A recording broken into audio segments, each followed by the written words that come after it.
Álvaro, buenas noches. Buenas noches, querido Pedro. Bueno, anuncié que vas a hablar sobre esto de la Argentina no firmó el Pacto del Futuro, que tiene 56 consignas para los desafíos que tiene el mundo y ponerse de acuerdo.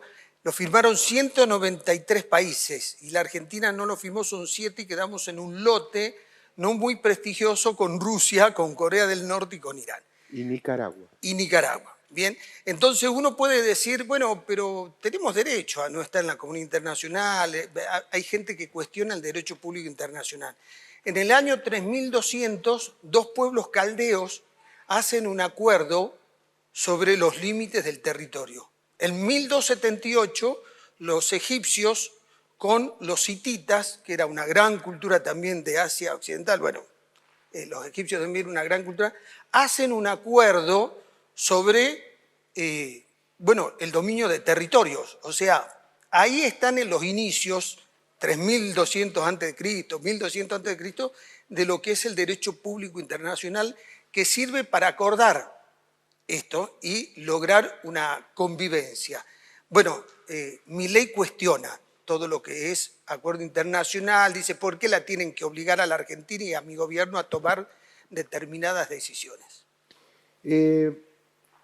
Realmente es más que preocupante, ¿no? Esta cuestión de la disrupción por la disrupción misma. Se llama Acuerdo para el Futuro. Literalmente la Argentina acaba de decir que no quiere el mismo futuro que un enorme conjunto de naciones sí plantean en común. Es un acuerdo sobre dignidad de la persona, lucha contra la pobreza, calidad de vida, acuerdos ambientales y un largo etcétera de cuestiones. Con lo cual ahí se abren varios interrogantes. Al primero lo identificás vos con claridad. Es decir, ¿qué hacemos en el lote de Nicaragua? ¿Qué hacemos en el lote de China? ¿Qué hacemos en el lote de Irán? ¿No? De este Irán al que la justicia argentina este mismo año ha declarado un estado terrorista y ha declarado por probado que es básicamente el responsable intelectual del atentado contra la AMIA. Digamos, nosotros estamos en ese lote, ¿no? Si era cuestionable estar en ese lote durante el kirchnerismo, también lo es en este momento.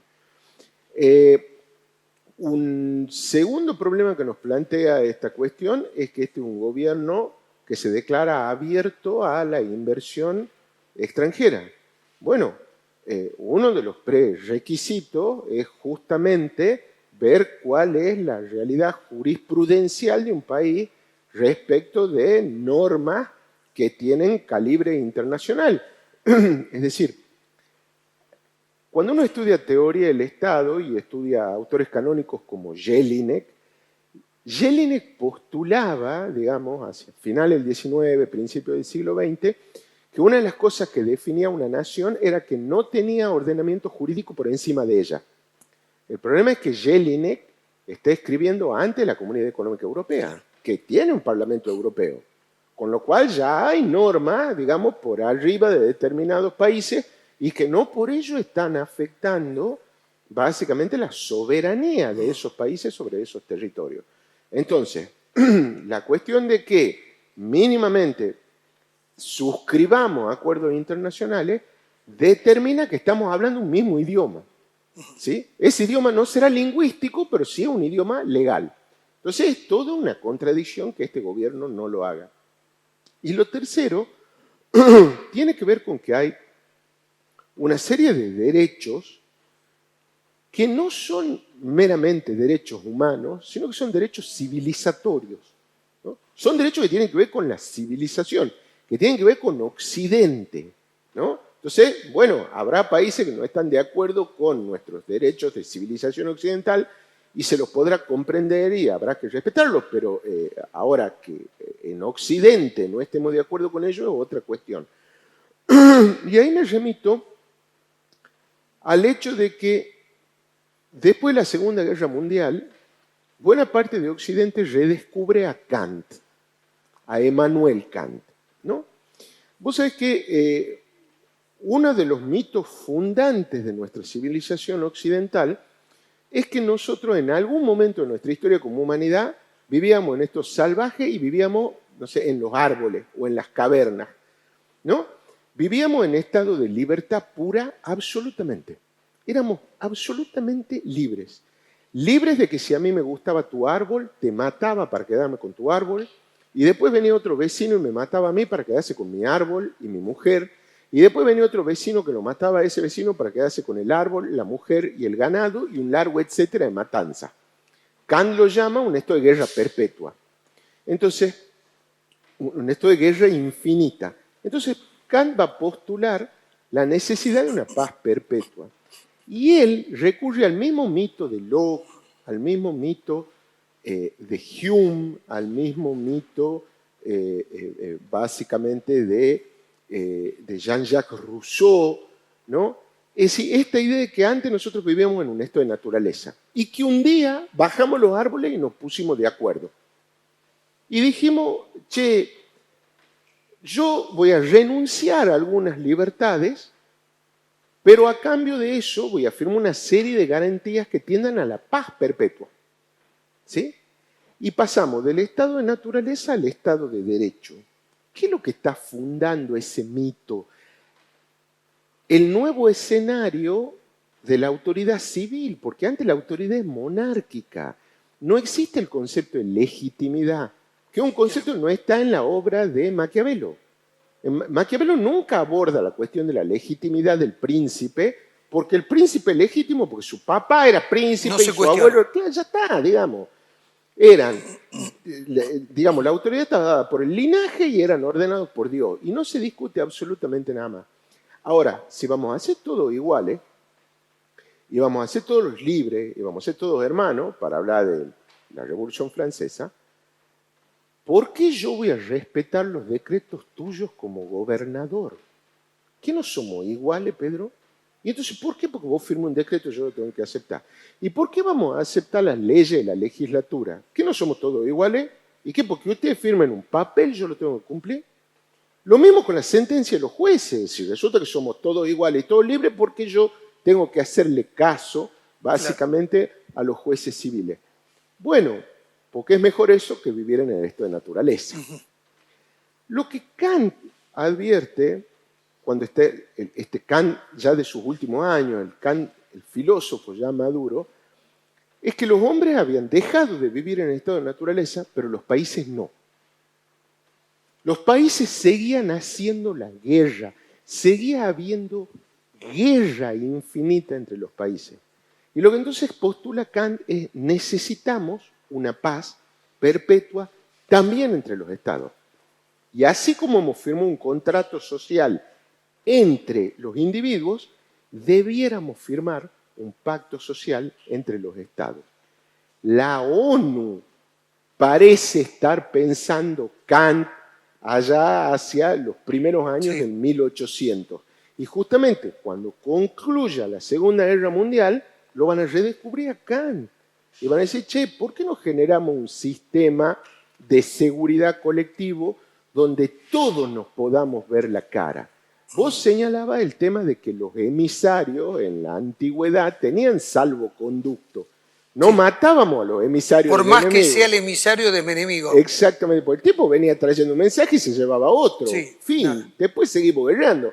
Bueno, ¿por qué en vez de tener emisario no nos vemos la cara todo, aunque sea una vez al año en una organización de Naciones Unidas? Entonces, yo lo que verdaderamente veo en las justificaciones del gobierno respecto de la libertad, ¿no? Es que son justificaciones premodernas. El derecho natural, Pedro querido, surge de la idea de este mito. Porque lo que va a decir básicamente el derecho natural es, che, pero cuando vivimos en los árboles todavía tenemos derechos, ¿no? Y bueno, sí, teníamos derecho de propiedad privada, teníamos derecho de la vida y teníamos derecho de libertad. Ah, entonces esos son derechos ya estaban en el estado de naturaleza, eran previos al estado de derecho. La verdad que estemos invocando la libertad por sobre otros derechos, es decir, no hay derechos absolutos. La libertad no es un derecho absoluto. Es un derecho en comunión con otros derechos. Bien, Álvaro, le tenemos que aclarar a la gente dos cosas. está muy bien esto que vos decís, que hemos dejado nuestra libertad ilimitada, la hemos puesto en común para ganar en seguridad. Entonces ya sabemos que nos van a respetar la vida, ¿bien? Pero esto que vos decís, este aislacionismo de Milei es preocupante, pero no es original, porque hay mucha gente que al día de hoy dice el derecho público internacional no existe. Solo existe el derecho interno, donde hay un sistema de mando y obediencia, el que manda pone la ley y el otro obedece. A nivel internacional eso no se puede hacer, nadie puede mandar, pero no es así. El derecho internacional prevé que hay igualdad, la soberanía no se pierde. Lo que hacemos es ponernos de acuerdo en actas, en compromisos, en manifestaciones, para abordar cuestiones comunes y para que sea un mundo homogéneo, porque hemos comprendido que estamos en una aldea global, compartiendo el mismo destino. Además, con el mismo criterio, la pregunta es si existe el derecho local, ¿no? Desde las cárceles llenas de ladrones de gallina, ¿no? No veo mucha gente de saco y corbata, salvo rarísimas excepciones, preso en los sistemas penitenciarios argentinos, hasta cuestiones que son de las más básicas, digamos. Es decir, por ejemplo, el gobierno ha firmado con los profesionales de la salud una ley de carrera sanitaria, pero también establece que va a responder esa ley de carrera sanitaria en la medida que el presupuesto se lo permita. ¿Qué se cumple en la ley de la carrera sanitaria? Un porcentaje así de los acuerdos de mejoras salariales a los que se había arribado. Entonces, también podríamos llegar a la conclusión de que en Tucumán, básicamente, el derecho también es una manifestación de anhelo. Hemos tocado largamente en los programas todas las cláusulas de la Constitución que llevan 18 años vencidas y que tampoco se las ejecuta. También hay estado de excepción. Claro. También hay una instancia en la que el derecho rige, simplemente no se lo pone en práctica. Acá, en otros países y a nivel internacional también. Ahora,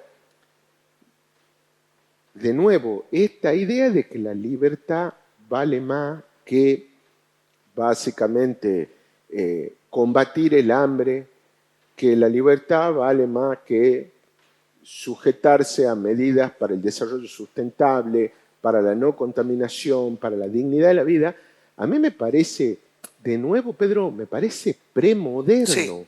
Como esta idea de decir... Sí, retroceder varios Che, años. la ONU solamente debería ser un órgano de seguridad colectivo. Lo era en la época en la que teníamos dos superpotencias. La Unión Soviética no está más. Claro. Está diluida. Entonces, ¿qué hacemos? Denunciamos la ONU. Sigue siendo una caja de resonancia donde al menos todos los países son escuchados en la Asamblea General en igualdad. Después sí sabemos que el Consejo de Seguridad es otra cosa y que está dominado por la superpotencia y demás, pero sigue funcionando como una cámara de resonancia.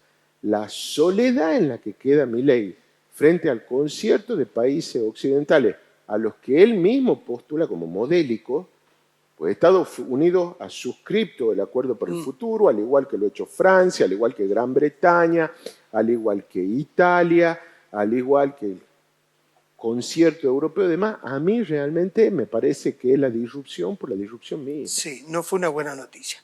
Bueno, Álvaro, muchas gracias. Muchas gracias. Nos vemos la próxima semana. Sí, señor.